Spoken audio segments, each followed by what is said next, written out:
Yun mga idol, anniversary nila ng Eagles. Yun, nandito tayo ngayon sa Kuwait City.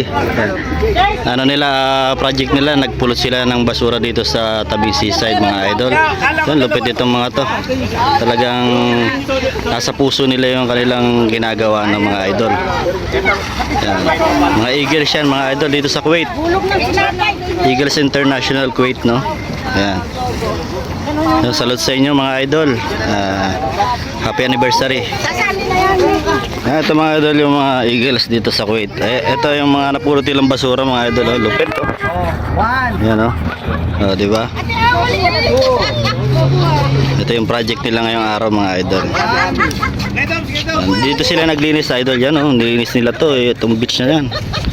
Ano ito mga linis na ngayon. Yan. Ang linis na ngayon, no? Diba? Salute sa mga Eagles, mga idol. Ito mga idol, interview natin tong isa sa member nila. Idol, ano ba yung program na to, idol? Program namin mamulot ng basura. Mamulot ng basura, community service ng Philippine Eagles. Sa Kuwait. Yun, no? Yun, tabi seaside yung inano nila, yun, no? Linis na linis. Shout out, shout out. Yun, no? Yan, ma'am, shout out ma'am. Good morning po. Ayan, tapos na silang maglinis dito mga idol. Ayan. Oh, saan ka mapunta? Hoy! Nandito yung mga escoteros mga idol. Ayan.